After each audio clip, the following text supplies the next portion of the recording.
Comment Jumia va littéralement plomber mon business dans ces fins d'année, c'est ce qu'on va voir dans cette vidéo. Donc pour tous ceux qui s'intéressent réellement, bien pour ceux qui utilisent Jumia logiciel, restez jusqu'à la fin parce que c'est hyper important ce que je vais vous dire. Pour ceux qui sont nouveaux sur la chaîne, je suis Ismaël Soumoro. Ici, on parle de Facebook, d'e-commerce, de marketing digital. Donc si c'est la chose qui t'intéresse, n'hésite surtout pas à t'abonner et à partager massivement ces différentes vidéos. Comme je l'ai dit, en bas de la description, vous allez trouver une vidéo, des vidéos entièrement gratuites dans laquelle vous pouvez avoir une formation sur comment lancer des publicités en 2022-2023 sur Facebook Ads bien évidemment. Donc si vous êtes intéressé, n'hésitez pas à y jeter un coup d'œil.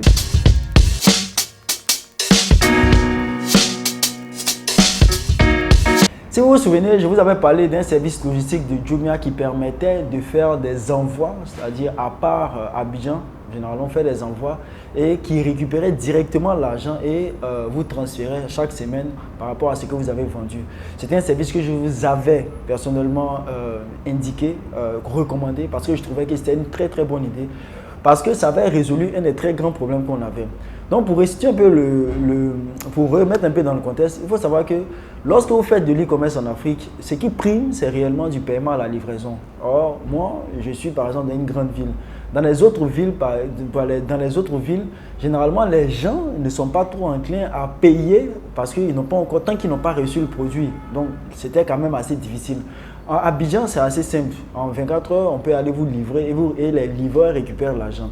Ce qui n'est pas le cas quand ils sont hors Abidjan. On était obligé, par exemple, de passer par la gare, passer par les services. Mais d'abord, les gens devaient faire d'abord le transfert. Comme il y a un problème de confiance, donc généralement, les gens n'étaient pas trop d'accord de faire d'abord, de faire le virement, mais de faire d'abord le transfert d'argent avant de recevoir leur colis.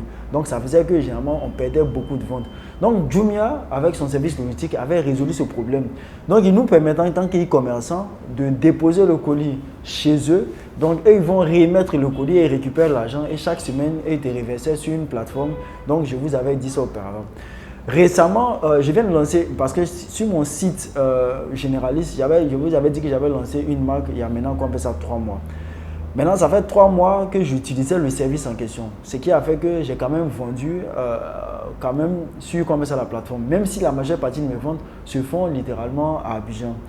Donc, ça fait maintenant une semaine qu'ils m'ont fait appel, ils m'ont juste dit que je ne les rapportais pas l'argent. Je ne sais pas si c'est dû au fait que récemment, on dit qu'ils ne sont pas assez rentables, qu'ils ont changé de directeur, je ne sais pas.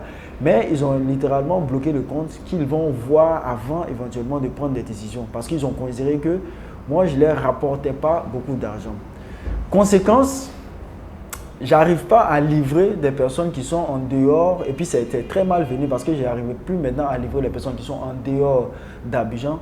Ça a littéralement fait baisser un peu le taux de personnes que j'arrive à livrer en dehors d'Abidjan parce que généralement ils vont toujours demander d'envoyer par Jumia et quand je leur dis que c'est pas possible,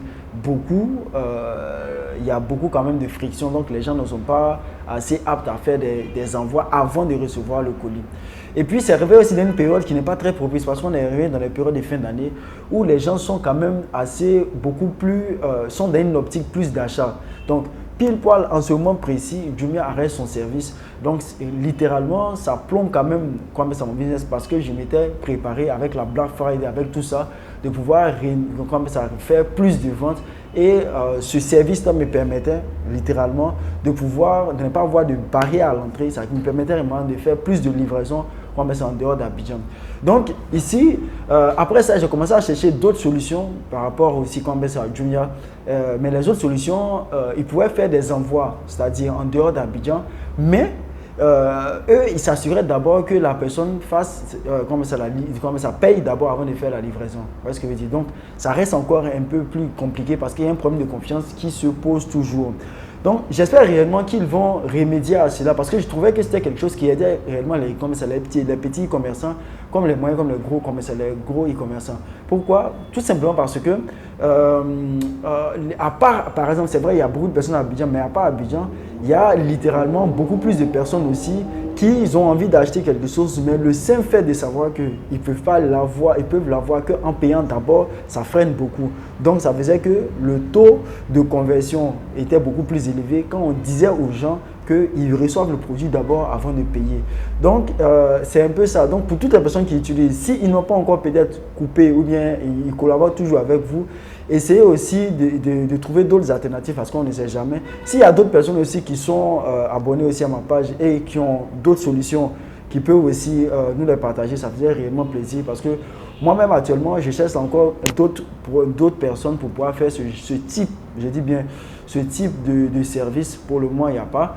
Donc, comme on a tendance aussi, comme ça le dit, ça reste aussi des idées aussi de business. Si des personnes veulent lancer des startups dans cette niche-là, dans la logistique, je sais que dans les années à venir, c'est quelque chose qui va littéralement aussi, qui va aussi commencer à bien marcher. J'espère aussi que vous avez compris. Sur ce, ça m'a fait super plaisir de partager encore cette nouvelle avec vous. On se dit à très bientôt pour d'autres vidéos.